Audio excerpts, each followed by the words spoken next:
Hi guys. Breakfast. Can you pick me up from school today? I said the next morning, smearing some cream cheese on my bagel. Mom was making August's lunch, American cheese on whole wheat bread, soft enough for Augie to eat.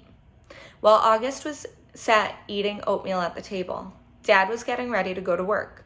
Now that I was in high school, the new school routine was going to be that Dad and I would take the subway together in the morning, which meant his having to leave 15 minutes earlier than usual. Then I'd get off at my stop and he'd keep going. And Mom was going to pick me up after school in the car. I was going to call Miranda's mother to see if she could drive you home again, Mom answered. No, Mom, I said quickly. You pick me up or I'll just take the subway. You know I don't want you to take the subway by yourself yet, she answered. Mom, I'm 15. Everybody my age takes the subway by themselves. She can take the subway home, said Dad from the other room, adjusting his tie as he stepped into the kitchen. Why can't Miranda's mother just pick her up again? Mom argued with him. She's old enough to take the subway by herself, Dad insisted.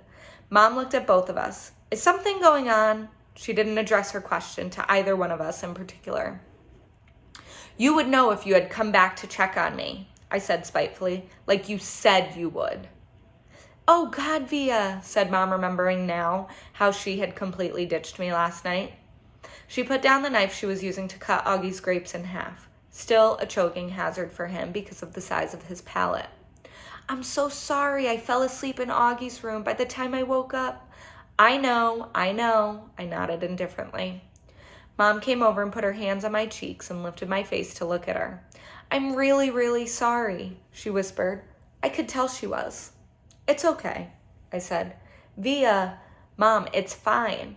This time I meant it. She looked so genuinely sorry, I just wanted to let her off the hook.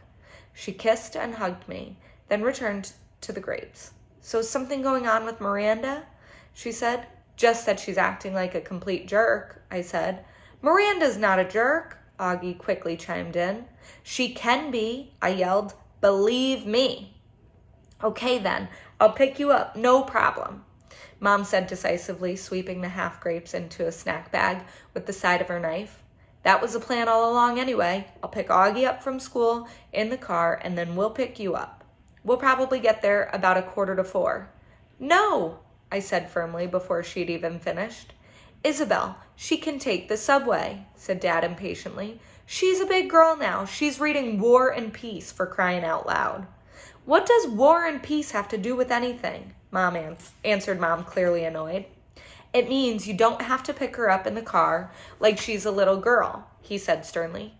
Via, are you ready? Get your bag and let's go. I'm ready, I said, pulling on my backpack. Bye, Mom. Bye, Augie. I kissed them both quickly and headed toward the door. Do you even have a Metro card? Mom said after me. Of course she has a Metro card, answered Dad, fully exasperated. Yeesh, Mama. Stop worrying so much. Bye, he said, kissing her on the cheek. Bye, big boy, he said to August, kissing him on the top of his head. I'm proud of you. Have a good day. Bye, Daddy. You too. Dad and I jogged down the stoop stairs and headed down the block. Call me after school before you get on the subway, Mom yelled at me from the window. I didn't even turn around, but waved my hand at her so she'd know I heard her. Dad did turn around, walking backwards for a few steps. War and peace, Isabel, he called out, smiling as he pointed at me. War and peace. Genetics 101. Both sides of Dad's family were Jews from Russia and Poland. Papa's grandparents fled the pogroms and ended up in New York City at the turn of the century. Tata's parents fled the Nazis and ended up in Argentina in the 40s. Papa and Tata met at a dance on the Lower East Side while she was in town visiting a cousin. They got married, moved to Bayside, and had Dad and Uncle Ben. Mom's side of the family is from Brazil, except for her mother, my beautiful Grands, and her dad, Augusto, who died before I was born. The rest of my mom's family, all her glamorous aunts, uncles, and cousins, still live in Alto Leblon, a ritzy suburb south of Rio. Grands and Augusto moved to Boston in the early 60s and had Mom and Aunt Kate, who's married to Uncle Porter. Mom and Dad met at Brown University and have been together ever since. Isabel and Nate, like two peas in a pod. They moved to New York right after college, had me a few years later, then moved to a brick townhouse in North River Heights, the hippie stroller capital of the upper Manhattan, when I was about a year old. Not one person in the exotic mix of my family gene pool has ever shown any obvious signs of having what August has. I've pored over grainy sepia pictures of long-dead relatives and babushkas, black and white snapshots of distant cousins in crisp white linen suits, soldiers in uniforms, ladies with beehive hairdos, Polaroids of bell-bottom teenagers and long-haired hippies, and not once have I been able to detect even the slightest trace of August's face in their faces. Not a one. But after August was born, my parents underwent genetic counseling. They were told that August had what seemed to be a previously unknown type of mandibulofacial dysostosis. That's a tough word. Caused by an autosomal recessive mutation in the TCOF1 gene, which is located on chromosome 5, complicated by a hemifacial microsomia characteristic of OAV spectrum. Sometimes these mutations occur during pregnancy. Sometimes they're inherited from one parent, carrying the dominant gene. Sometimes they're caused by the interaction of many genes, possibly in a combination with environmental factors. This is called multifactorial inheritance. In August's case, the doctors were able to identify one of the single nucleotide deletion mutations that made war on his face. The weird thing is, though, you'd never know it from looking at them. Both my parents carry that mutant gene, and I carry it too. Sorry. The Punnett square. If I have children, there's a 1 in 2 chance that I will pass on the defective gene to them. That doesn't mean they'll look like August, but they'll carry the gene that got double dosed in August and helped make him the way he is. If I marry someone who has the same defective gene, there's a 1 in 2 chance that our kids will carry the gene and look totally normal, a 1 in 4 chance that our kids will not carry the gene at all, and a 1 in 4 chance that our kids will look like August. If August has children with someone who doesn't have a trace of the gene, there's a 100% probability that their kids will inherit the gene, but a 0% chance that their kids will have a double dose of it like August. Which means they'll carry the gene no matter what, but they could look totally normal. If he marries someone who has the genes, their kids will have the same odds as my kids. This only explains the part of August that's explainable.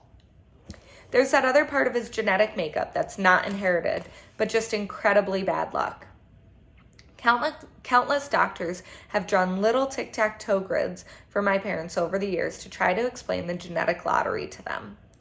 Geneticists use these Punnett squares to determine inheritance, recessive and dominant genes, probabilities, and chance. But for all they know, there's more they don't know. They can try to forecast the odds, but they can't guarantee them. They use terms like germline mosaicism, chromosome rearrangement, or delayed mutation to explain why their science is not an exact science. I actually like how doctors talk.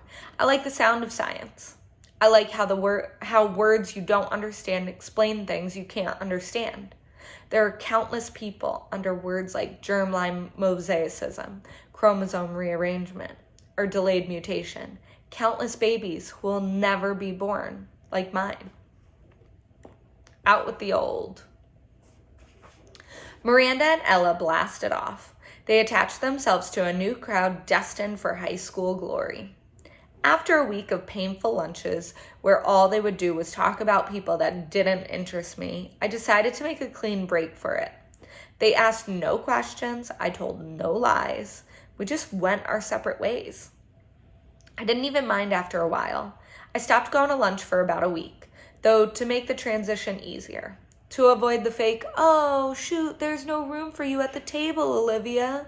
It was just easier to go to the library and read. I finished War and Peace in October. It was amazing. People think it's such a hard read, but it's really just a soap opera with lots of characters. People falling in love, fighting for love, dying for love. I want to be in love like that someday. I want my husband to love me the way Prince Andrei loved Natasha. I ended up hanging out with a girl named Eleanor, who I'd known from my days at PS22, though we'd gone to different middle schools. Eleanor had always been a really smart girl, a little bit of a crybaby back then, but nice. I'd never realized how funny she was. Not laugh out loud, daddy funny, but full of great quips. And she never knew how lighthearted I could be. Eleanor, I guess, had always been under the impression that it was very serious. And as it turns out, she'd never liked Miranda and Ella. She thought they were stuck up. I gained entry through Eleanor to the smart kids table at lunch. It was a larger group than I'd been accustomed to hanging out with, and a more diverse crowd.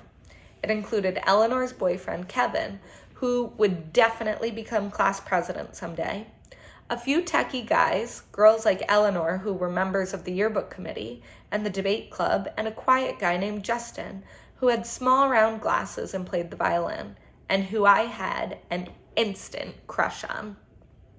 When I'd see Miranda and Ella, who were now hanging out with the super popular set, we'd say, "Hey, what's up?" and move on. Occasionally, Miranda would ask me how August was doing, and then say, "Tell him I say hello." This I never did, not to spite Miranda, but because August was in his own world these days. There were times at home that we never even crossed paths. I'll stop there.